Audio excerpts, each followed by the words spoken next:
I'm Cindy. In this video, I'm going to talk about Raelyn on NAVA because I would really like to know that the doctors had actually done the research before putting my baby on a brand new ventilator mode. However, that's currently not the case, and here's why.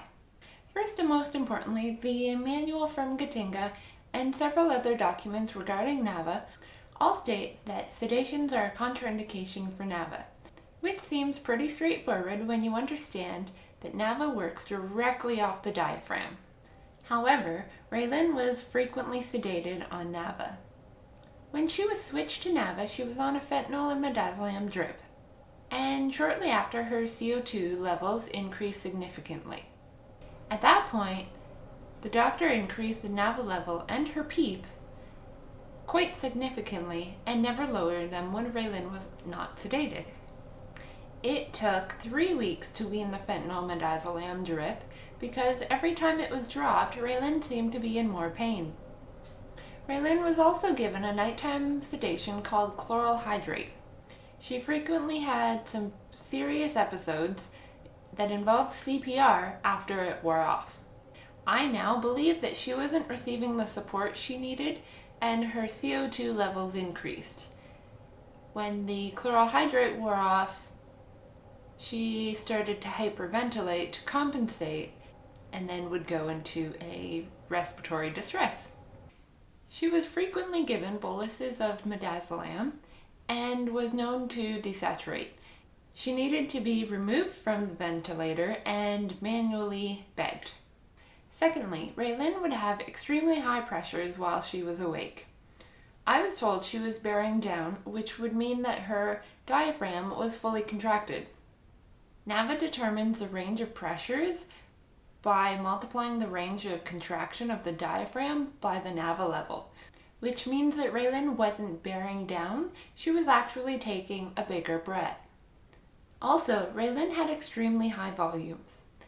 The hospital's medical directives state the volume should be 4 to 5 milliliters per kilogram, and everything I've read says that anything above 10 milliliters per kilogram could cause lung damage. Raelyn's medical notes say that her tidal volumes, which are volumes at rest, were 17 to 24 milliliters per kilogram. When Raelyn was taking a bigger breath, she would receive a higher volume, and I've seen her volumes above 30 milliliters per kilogram. No wonder she frequently seemed to be in pain. Also, both the medical directives when Raelyn was on NAVA and the updated version of the medical directives mention anything about NAVA or the parameters that should be used. I was told that Raelyn had a low lung compliance. Compliance can be defined by compliance equals volume over pressure. Raelyn had both high pressures and high volumes. Therefore, it doesn't make sense that she would have a low lung compliance.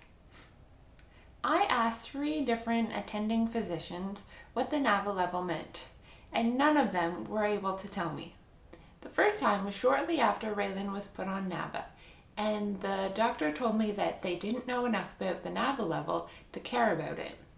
The second time, I asked Raelyn's primary doctor, who was not able to give me the correct answer. This was a day before I demanded Raelyn to be taken off it. I also asked the medical director about a month after Raelyn was on NAVA, who was also not able to give me the correct answer. The NAVA level is how the ventilator knows how much support to give the patient. It is multiplied by the range of contraction of the diaphragm to equal the range of pressure given to the patient. And last but not least, we had a meeting with the medical director and management of the NICU, and I specifically asked what education had been done to understand NAVA before putting Raelyn on it. I was told that the creator of the ventilator, and given her exact name, had came to the hospital to educate them on how to use it. I reached out to her to ask her my own questions, and she responded that she was unable to answer anything clinical, which prompted me to ask if she had actually gone to the hospital to educate the NICU staff on how to use NAVA. She responded that she had not.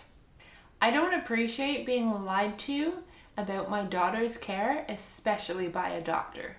So there are my 7 reasons as to why I don't believe that doctors had actually researched the ventilator mode my daughter was on for 2.5 months. If you have any questions or concerns, please leave them in the comment box below. Thank you for watching, and don't forget to hit the subscribe button.